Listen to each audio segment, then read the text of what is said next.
Good morning class. बात करते हैं क्लास 12th केमिस्ट्री के चैप्टर नंबर 2 यानी कि जो कि हमारा है बिलियन यानी कि सॉल्यूशंस के लेक्चर नंबर 6 की, जिसमें हम बात करेंगे आदर्श एवं अनादर्श बिलियन की, अर्थात ideal and non ideal solution की। तो चलिए स्टूडेंट शुरू करते हैं हमारे आज के टॉपिक को, जो कि हमारा है आदर्श एवं अनादर्श बिलियन। पिछले लेक्चर में जो है हमने बाइनरी सॉल्यूशन के बारे में बात की थी, जिसमें कि हमने लिक्विड लिक्विड सॉल्यूशन और सॉलिड लिक्विड सॉल्यूशन को पढ़ा था। तो on the basis of Raoult law जो लिक्विड लिक्विड सॉल्यूशन होते हैं वो हमारे पास दो टाइप से होते हैं, यानी कि जो द्विअंगी बिलियन होते हैं, जो बाइनरी सॉल्यूशन होते हैं वे दो टाइप के होते हैं हमारे पास। पहला है हमारे पास आदर्श बिलियन यानी कि आइडियल सॉल्यूशन, और दूसरा है हमारे पास अनादर्श बिलियन अर्थात नॉन आइडियल सॉल्यूशन। पहले बात करते हैं कि आइडियल सॉल्यूशन क्या होते हैं, आदर्श बिलियन क्या होते हैं। आदर्श बिलियन ऐसे बिलियन होते हैं जो कि सभी सांद्रताओं पर जो है राउल्ट के नियम का पालन करते हैं, अर्थात जो भी राउल्ट के नियम की कंडीशंस होती हैं उन सभी को फॉलो करते हैं। अर्थात आइडियल सॉल्यूशन वे सॉल्यूशन होते हैं जो कि सांद्रण एवं ताप की सभी कंडीशंस में राउल्ट के नियम का पूर्णतः पालन करते हैं और जिनके बनने पर जो है एंथैल्पी और आयतन में कोई परिवर्तन नहीं होता है, उसे क्या बोला जाता है, आदर्श बिलियन यानी कि आइडियल सॉल्यूशन। नेक्स्ट अब हम बात करते हैं आदर्श बिलियन के प्रॉपर्टीज़ की। यहाँ पर पहली जो प्रॉपर्टीज़ है, del H mixing is equal to 0 होनी चाहिए। डेल एच के यहाँ पर एंथैल्पी, एंथैल्पी को जो है हम अभी इस प्रकार से समझ लें कि हीट कोई जो है एंथैल्पी यहाँ पर यानी कि ऊष्मा या फिर ताप, जो कि क्या है एच से जो प्रदर्शित की जाती है एंथैल्पी उसे बोला जाता है। तो यहाँ पर जो एंथैल्पी मिश्रण है वो क्या होना चाहिए, 0 होना चाहिए। अर्थात जब हम बिलियन को बनाया जाए तो एंथैल्पी का मान जो है, एंथैल्पी का मान क्या होना चाहिए, 0 होना चाहिए, या फिर एंथैल्पी में जो परिवर्तन होना चाहिए वह 0 के बराबर होना चाहिए। अर्थात हम कह सकते हैं कि एंथैल्पी में परिवर्तन नहीं होना चाहिए बिल्कुल भी। अर्थात बिलियन के दोनों अवयवों को मिलाने पर जो है मिश्रण एंथैल्पी में परिवर्तन नहीं होना चाहिए। अर्थात जब हम विलेय और विलायक यानी कि सॉल्यूट एंड सॉल्वेंट को मिलाते हैं तो सॉल्यूशन की फॉर्मेशन होती है। तो यहाँ पर क्या होना चाहिए, जो हमारी एंथैल्पी होगी उसका जो है मान परिवर्तन नहीं होना चाहिए। Del H mixing is equal to 0 ही रहना चाहिए। जो कि विलेय और विलायक यानी कि सॉल्यूट एंड सॉल्वेंट की मिश्रण एंथैल्पी थी वही जो है हमारे सॉल्यूशन की होनी चाहिए। दूसरी जो प्रॉपर्टी है, del V mixing is equal to 0 होना चाहिए। अर्थात जब हम कोई बिलियन बनाया जाए तो आयतन में कोई परिवर्तन नहीं होना चाहिए, अर्थात आयतन में जो परिवर्तन होना चाहिए वो 0 के बराबर होना चाहिए। अर्थात जब हम दोनों अवयवों को मिलाकर जो है बिलियन यानी कि सॉल्यूशन का निर्माण करते हैं तो जो दोनों अवयवों को मिलाने पर बिलियन का आयतन है दोनों अवयवों यानी कि सॉल्यूट एंड सॉल्वेंट के आयतन के बराबर होना चाहिए।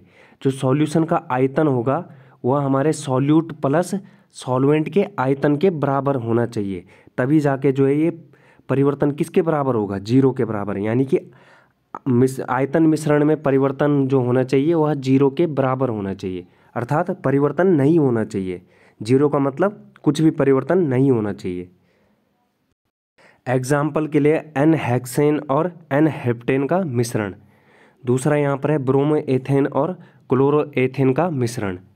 एक बार फिर से देखते हैं आइडियल सॉल्यूशन क्या होते हैं। वे बिलियन जो ताप दाब एवं सांद्रण की सभी कंडीशंस में राउल्ट के नियम का पालन करते हैं उन्हें क्या कहा जाता है, आदर्श बिलियन। अर्थात राउल्ट के नियम की जो भी कंडीशन थी, पहली कंडीशन हमारे पास थी P1 इज प्रोपोर्शनल X1, तो P1 is equal to P01 X1 के बराबर होना चाहिए। P2 is equal to P02 X2 के बराबर होना चाहिए। और जो P टोटल जो कि हमने डॉल्टन के आंशिक वाष्प दाब से निकाला था, P total is equal to P1 plus P2 के बराबर होना चाहिए। अगर ये सभी कंडीशन फॉलो कर रहा है बिलियन तो यानी कि वह कौन सा है, आदर्श बिलियन हमारा होगा। यानी कि आइडियल सॉल्यूशन जो है राउल्ट के नियम की सभी कंडीशंस को फॉलो करेगा। इसमें हम ग्राफ जो है सेम एज इट इज़ जैसा कि हमारा राउल्ट के नियम में था वही ग्राफ लेना है, जिसमें कि जो है राउल्ट के नियम की सभी कंडीशन को जो है यहाँ पर ग्राफ के माध्यम से दर्शाया गया है।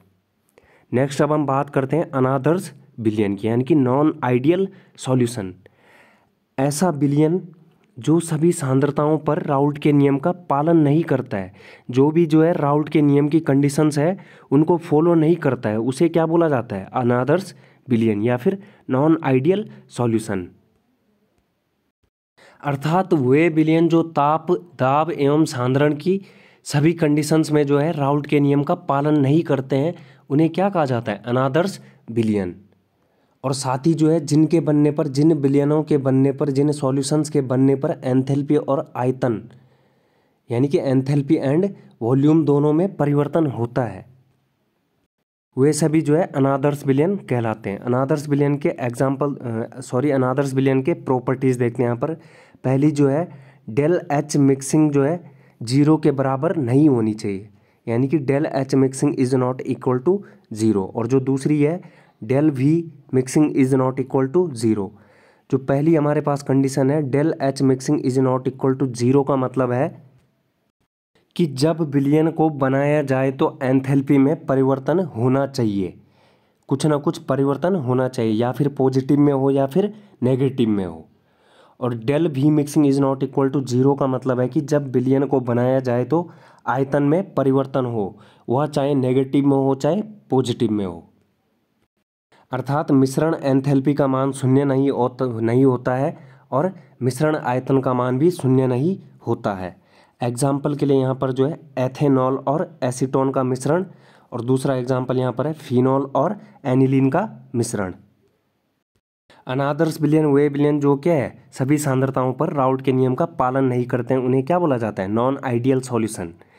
जो कि कंडीशन क्या होती है? P1 is not equal to P01 x1 होना चाहिए, P2 is not equal to P02 x2 के बराबर होना चाहिए। अर्थात P1 की वैल्यू जो है P01 x1 के बराबर नहीं होनी चाहिए और P2 की वैल्यू जो है P02 x2 के बराबर नहीं होनी चाहिए, यानी कि राउल्ट के नियम का पालन नहीं करना चाहिए।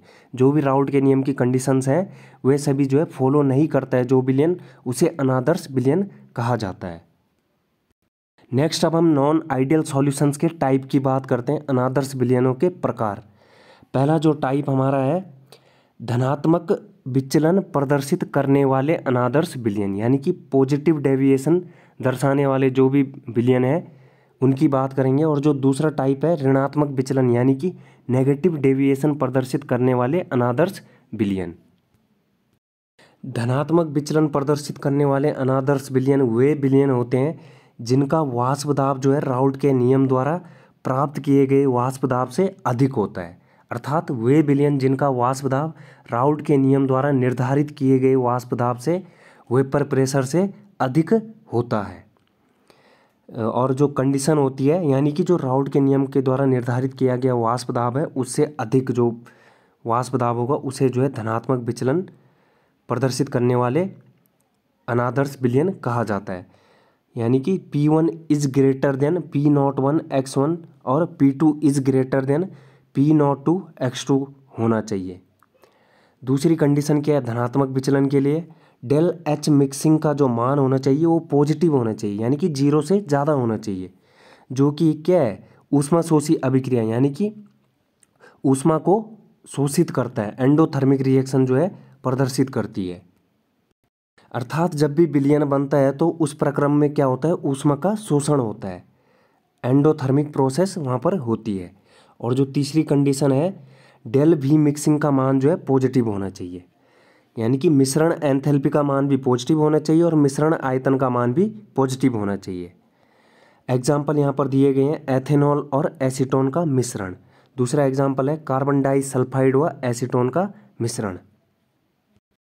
एक पॉइंट यहाँ पर मिस हो गया है, धनात्मक विचलन प्रदर्शित करने वाले जो अनादर्श विलयन होते हैं वे न्यूनतम क्वथन एजियोट्रोपिक मिश्रणों का निर्माण करते हैं। किसका? मिनिमम बॉइलिंग एजियोट्रोपिक मिक्सचर का जो है ये निर्माण करते हैं। कौन? धनात्मक विचलन प्रदर्शित करने वाले अनादर्श जो विलयन होते हैं वे किन का निर्माण करते हैं? मिनिमम बॉइलिंग एजियोट्रोपिक मिक्सचर्स का।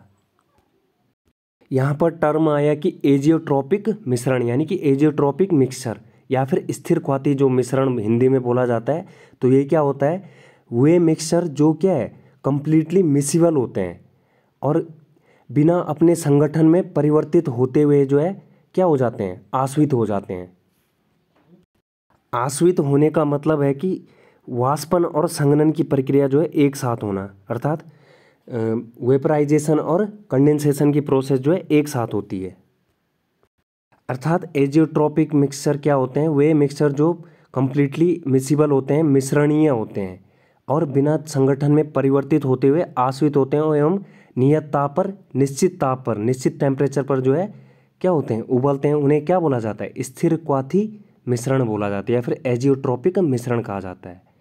तो जो हमारे पास जो यहाँ पर दो टाइप के एजियोट्रॉपिक मिश्रण होते हैं, एक होता है न्यूनतम क्वथन एजियोट्रॉपिक मिश्रण यानी कि मिनिमम बॉइलिंग एजियोट्रॉपिक मिक्सचर, जो कि जो है धनात्मक विचलन प्रदर्शित करने वाले अनादर्श विलयन प्रदर्शित करते हैं।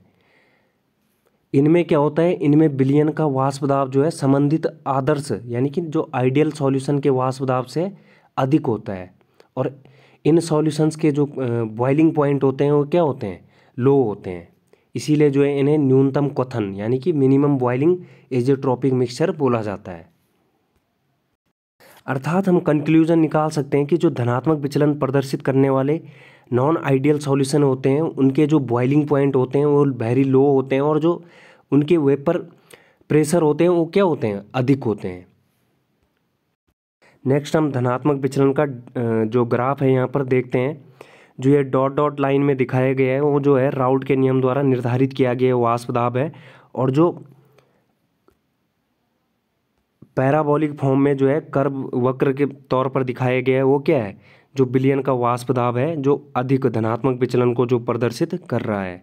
तो इस प्रकार से जो हम इसको इस ग्राफ की मदद से भी समझ सकते हैं कि किस प्रकार से जो है धनात्मक विचलन में राउट के नियम द्वारा निर्धारित किए गए वाष्प दाब से जो है विलयन का वाष्प दाब अधिक होता है। नेक्स्ट अब हम बात करते हैं ऋणात्मक विचलन प्रदर्शित करने वाले अनादर्श विलयन की। तो ये क्या होते हैं, ऐसा अनादर्श विलयन जिसका वाष्प दाब जो है राउट के नियम द्वारा निर्धारित किए गए वाष्प दाब से कम होता है, यानी कि P1 is less than P01 x1 और जो P2 is less than P02 x2 होना चाहिए।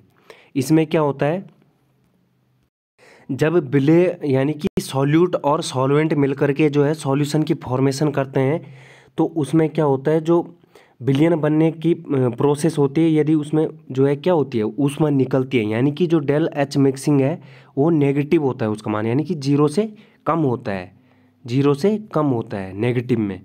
तो इस प्रोसेस जब भी जो है डेल एच का मान जो है नेगेटिव होता है तो उस प्रोसेस को क्या बोला जाता है, ऊष्माक्षेपी या फिर एक्सोथर्मिक, यानी कि विलयन बनने का जो प्रोसेस होता है वह क्या होता है, एक्सोथर्मिक प्रोसेस होता है। और डेल वी मिक्सिंग का मान क्या होता है, 0 से कम, यानी कि नेगेटिव में होता है। अर्थात मिश्रण एंथैल्पी का मान भी नेगेटिव होता है और मिश्रण आयतन का मान भी नेगेटिव होता है।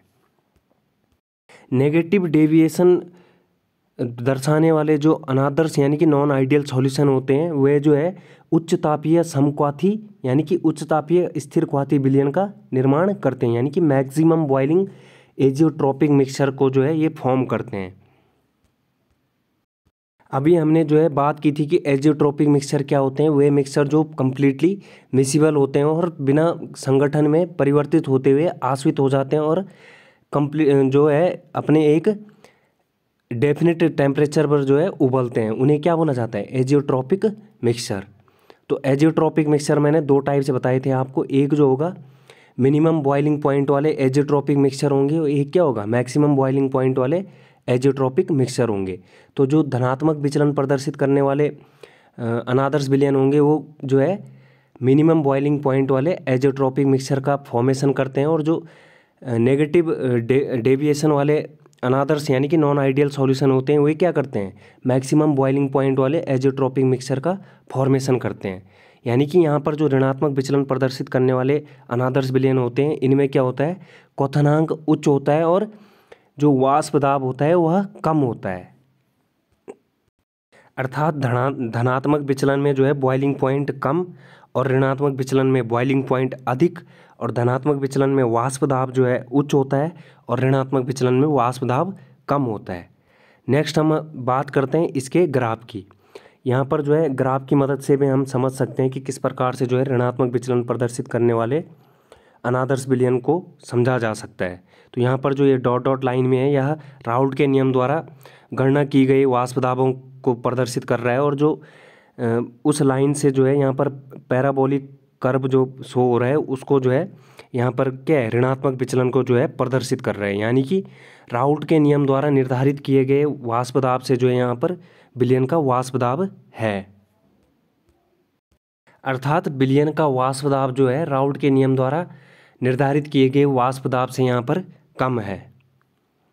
इस प्रकार से जो है हमारा आज का टॉपिक फिनिश होता है। थैंक यू स्टूडेंट, उम्मीद करता हूँ कि आपको पसंद आएगा। Thanks for watching, drop a like if you enjoyed, subscribe for more updates. Thank you.